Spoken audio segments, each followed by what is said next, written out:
So as we read through and look at the stories of Jesus' birth so many years ago, what we find is that there are a number of people arriving on the scene, getting to Bethlehem in different ways. And so I guess the question for us really is, well, how are we going to arrive at the same place? How do we get ourselves to Bethlehem?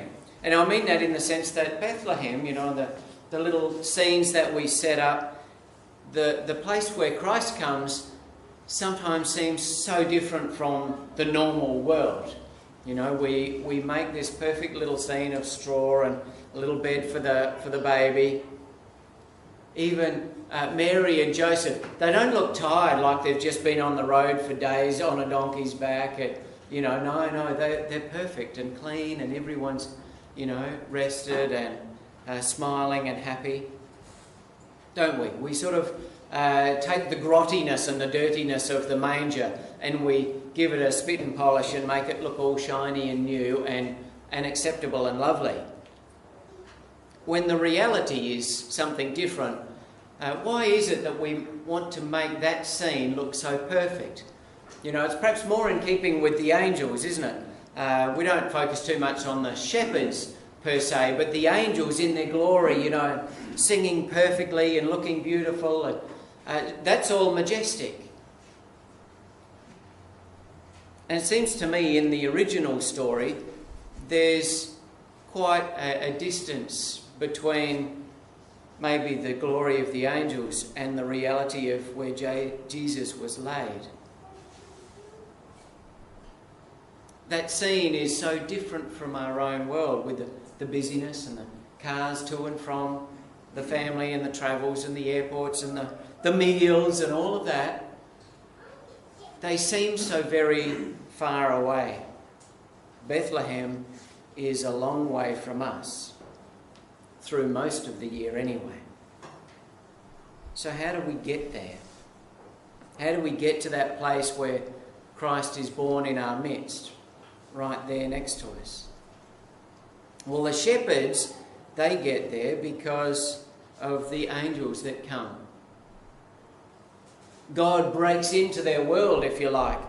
God comes to them directly and speaks to them, and they hear it. Their normal pattern is disrupted, and they're told quite clearly, you need to go to this place to see what God's doing, and there you'll be able to worship and see it with your own eyes and take part. Your life will then be changed because of it, and your pattern would look a bit different because of it. Mary and Joseph get there sort of similar but sort of different. They're doing normal family things. They're doing what they were told, in a sense. They were told to go back to this town, this place in Bethlehem. It didn't matter that they were expecting a child. They go anyhow. And it made me think that sometimes in the midst of family life, God does just happen. When we're doing the ordinary and the mundane and the stuff you have to get done for family life to run. Yet God's there as well. Well, the wise men will get them another week, but they come through knowledge, through understanding, through their wisdom, through their ability to look around them and to interpret the signs, to see what's going on. They could look at the stars and say, well, God is doing something.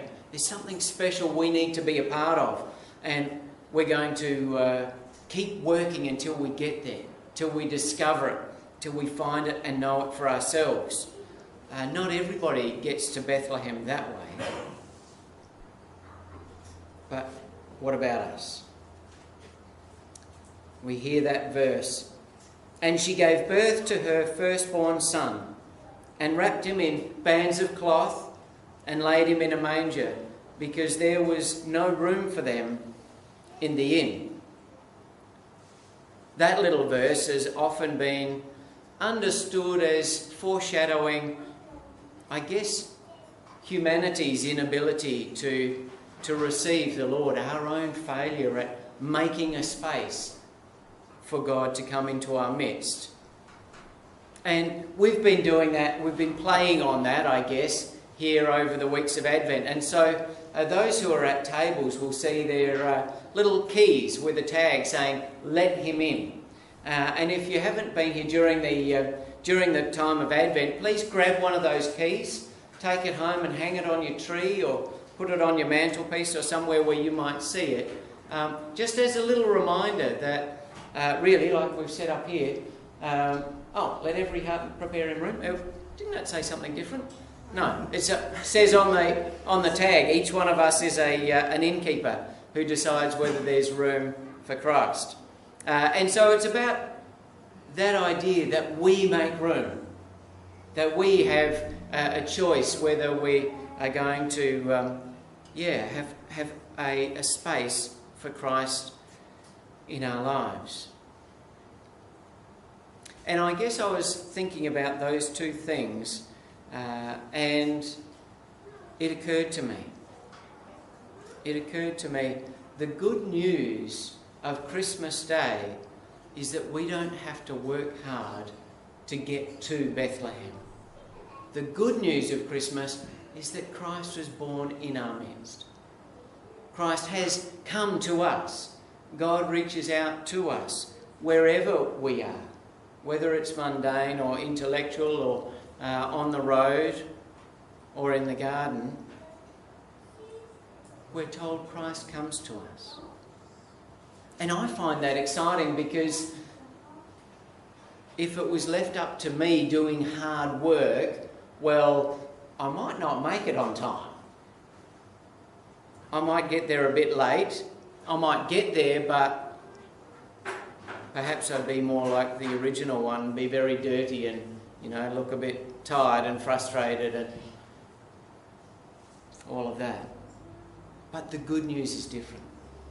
The good news is that Christ is in our world already. It's not like he's just here in this little crib with the straw, and if you don't go round putting straw out, Jesus doesn't come. The good news is actually that Christ is in your lives now. That Christ is in your relationships. The good ones, the ones that fill you with love and with hope. He's also there in the bad ones. That's the funny thing about Christ coming into our world. He's in the jobs that are fantastic. He's also in the jobs that aren't so good. That's part of the mystery, I guess. Part of the wonder of believing that God is all around us. God is trying to get our attention in everything. There's a challenge there for us to discover that, to find that. But the good news is that he's already there. He's already there.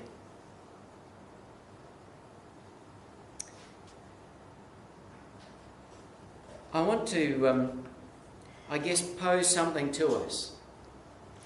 That I think if we just stop for a moment, if we take a breath and pause, we could allow Christ in. We could take the metaphorical keys and open the door and just let Christ come to us. Let Christ be in those relationships, the good ones and the bad ones. We could let him speak to us in the midst of those good things and the difficult things. We can receive the joy and the faith and the hope and the love that he brings. So I want to do that and just allow a time to reflect, a time to pause, because everything is so busy. I wanted to at least give everybody the chance that this service, this time of worship, had a little bit of space, had a little bit of pause, so that Christ could come to us. So a few of us are going to just sing The Little Drummer Boy, and the invitation is just to sit quietly and allow Christ to come to you. Now, just as we were singing it, one of the number said, "What is this song really about?" Well, I haven't read up on it technically, but to me, it's a song about one of those little shepherd boys who was told, heard the good news that Christ had come, but for one way or another, he got the impression, well, he's the king. The Christ is the king, and this is God. You should take a fantastic gift. Maybe like the wise men, you need to bring gold and wonderful things, the best things for God. A bit like you need to have your life sorted out. If you want to come to God, you should have everything together in one pile and your life should look fantastic. And he says, well, I haven't got that. I've got nothing beautiful and nothing gold and shiny and sparkly. But he says, I'm a shepherd and I could play my drum for you. And Mary says, go for it. And Jesus smiles. It's a little funny story that reminds us what we bring is only small. It might be a little bit rough and ready, but it brings a smile to God's face.